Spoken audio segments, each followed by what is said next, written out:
একটা অদ্ভুত ঘটনা ঘটেছে। তো ভাবলাম ঘটনাটা আপনাদেরকে একটু জানাই। ঘটনাটা হচ্ছে একটা মোবাইল চার্জারের। দেখাই আপনাদেরকে। এই চার্জারটা দেখা যাচ্ছে অনেক বড় সাইজের।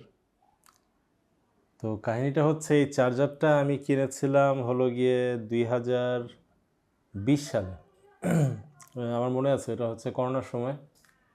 তো ওই সময় কী ঘটনা ঘটেছিল বলি শোনেন।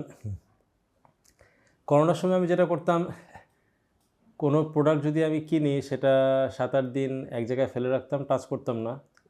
কারণ ওই জীবাণুটা ওই সময়ের মধ্যে মানে ডেড হয়ে যাবে এরকম একটা কথা বিজ্ঞানীরা বলতো, যে কারণে। তো তার পরবর্তীতে আমি যেটা করতাম, স্যানিটাইজার দিয়ে 7 দিন ওভার হয়ে গেলে স্যানিটাইজার দিয়ে ওয়াশ করে তারপর সেটা ইউজ করতাম। তো আমি মোটামুটি নামকরা একটা অনলাইন প্রোডাক্ট সেল করে এরকম সাইট থেকেই চার্জারটা নিয়েছিলাম। ওই সময় ফাস্ট চার্জার জিনিসটা অনেক মানে দরকার ছিল আমার। তো এটা দেখলাম খুব ভালো এবং অনেক দামি ছিল মোটামুটি। তো করোনার সময় কি করব, তো ওদের আবার একটা ছিল যে 7 দিনের মধ্যে কোনো কমপ্লেন পাওয়া গেলে ওদেরকে জানালে ওরা এটা আবার রিটার্ন দিয়ে নতুন একটা দিবে। তো আমার তো আর সেই ওয়ে ছিল না, কারণ আমি তো রিসিভ করার পরে প্রায় 10-12 দিন জিনিসটাকে এক জায়গায় ফেলে রাখবো। তো আমি ধরে নিয়েছিলাম যেহেতু নতুন প্রোডাক্ট, এটা নষ্ট তো থাকার সম্ভাবনা খুবই কম, তো রেখে দিই। তো কাহিনী যেটা ঘটেছে, আমি 10 বা 12 দিন বা 15 দিন, মনে হয় 15 দিন পরে জিনিসটা সুন্দরভাবে নিয়ে পরবর্তীতে স্যানিটাইজার দিয়ে ওয়াশ করে লাইন দিয়ে দেখি ওমা কোনো কাজ করে না, ডেড। তো এখন তো আর ক্লেমও করতে পারবো না কোম্পানিতে, কি করব।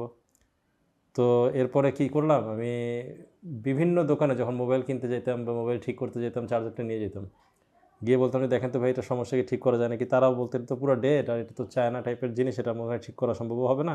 তো ওরাও আর ঠিক করতে চাইতো না। তাই আমি বলতাম কী করবো এটা, বলে যে এটা ফেলে দেন বা কিছু। তো আমার আবার একটা স্বভাব আছে, আমি না মানে কোনো জিনিস পুরাপুরি মানে নষ্ট না হলে ফেলি না। আর এটা তো বলতে গেলে নষ্টই ছিল, তাও আমার কাছে কেন জানি মনে হচ্ছে যে না ফেলি, দেখি যদি ঠিক করা সম্ভব হয়। তো আমি আমার যে কম্পিউটারের পাশে একটা স্পিকারের উপর এটা রেখে দিয়েছিলাম। তো আমার পাশে কিন্তু এরকম অনেক পুরান জিনিস আছে। ইভেন আমাদের প্রথম দিকে যে কালার টিভি, অনেক বছর আগের, প্রায় অনেক বছর আগে, ওটা সৌদি আরব থেকে আনা হয়েছিল, সেই টিভি আছে। আমাদের প্রথম ভিসিপি, আমাদের ডিভিডি প্লেয়ার, ইভেন আমার কম্পিউটার কেনার পরে যে 2টা মনিটর, সিআরটি মনিটর, সেই 2টাও এখনও আছে। তো আমি আমার জামা কাপড়ও আমি পুরোপুরি ছিঁড়ে টিড়ে যাওয়ার আগ পর্যন্ত বা নষ্ট না হওয়ার আগ পর্যন্ত ফেলি না, এবং অনেক সময় নষ্ট জিনিসও স্মৃতি হিসাবে রেখে দিই। এরকম একটা স্বভাব আছে আমার। তো এটাও রেখে দিয়েছিলাম। তো ঘটনা ঘটলো কি, গত কয়েকদিন আগে আমার আরেকটা চার্জার, এটা হঠাৎ হাত থেকে পড়ে ভেঙে গেছে, ভিতর থেকে জিনিসপত্র বের হয়ে গেছে। তো আমি করলাম কি, তো এই জিনিসটা নিয়ে দোকানে যেহেতু যাবো ঠিক করতে, এই জিনিসটা ভিতরে ঢুকে আটকাতে হবে, তো আমি ইলেকট্রনিক দোকানে গিয়েছি ঠিক করতে। তখন ভাবলাম এটাও একটু সাথে নিয়ে যাই। ওই সেই কতদিন আগে, 2020, 21, 22, 23, 24, 25, 26, 6 বছর আগের চার্জারটাও আবার নিলাম। নিয়ে ভাবলাম যে দেখি দোকানে যদি বলে যে ঠিক করা যাবে, তো নিয়ে গেলাম। তো পুরান চার্জারটা সে একটু চাপ দিয়ে লাগিয়ে বলে যে এটা তো ঠিক আছে। পরে ওনাকে বললাম যে মানে ওটা ঠিক হয়ে গেছে। তো পরে আমি বললাম যে এই চার্জারটা একটু দেখেন তো, এটা অনেক আগে ঠিক করা যায় নাকি, এটা তো ডেড মনে হয়, চলে না। উনি জাস্ট লাইন লাগিয়ে অন করে দেখে ওমা চলে, কাজ হচ্ছে। তো আমি তো পুরো অবাক যে ব্যাপারটা কি, এতদিন আগের চার্জার, এতদিন এতজন চেষ্টা করলো, চললো না। আমার বাসায় চললো না, মার্কেটে চললো না, কোনো দোকানে চললো না, এতভাবে ট্রাই করলাম, চললো না। পুরা ডেড ডেড ডেড আমি রেখে দিলাম, এখন চলছে। এবং সবচেয়ে বড় কথা, আমার দেখে এটার সাথে কিন্তু জাস্ট বডিটা ছিল, কোনো কেবল টেবলও দেয়নি, অনেক এক্সপেন্সিভ ছিল।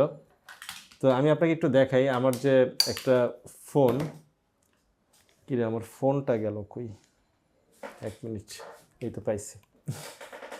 এই ফোনে যদি আমি নর্মাল চার্জার দিয়ে চার্জ দেই তাহলে মার্কিংটা কেমন দেখায় আমি দেখাচ্ছি, 1 মিনিট। এই যে জাস্ট এরকম দেখাবে, দেখা যাচ্ছে নাকি, জাস্ট এই যে এত % চার্জ হচ্ছে। কিন্তু এই জিনিসটা আমি দেখলাম যে যখন আমি এই যে ফাস্ট চার্জিং যেটা, এটা আমি যখন দিচ্ছি, আমি দাঁড়ান লাগাচ্ছি, আপনারা খেয়াল করলে দেখতে পারবেন। এইটা যখন আমি দিচ্ছি চার্জিংয়ে আপনারা দেখেন, খেয়াল করে দেখেন, এইটার পাশে ছোট্ট করে আবার খুব তাড়াতাড়ি দেখাচ্ছে 85%, 86%, 87%, ছোট্ট আরেকটা ডিজিট দেখাচ্ছে, এবং এইটা বোঝা যাচ্ছে যে ফাস্ট চার্জ হচ্ছে। এবং সবচেয়ে বড় কথা, এটা দিয়ে যখন আমি চার্জ দিই আমার কত 20 মিনিটও লাগে না, ফুল চার্জ হয়ে যায়। আমি টাইম খেয়াল করিনি, তবে দিতে না দিতেই হয়ে যায় ফুল চার্জ।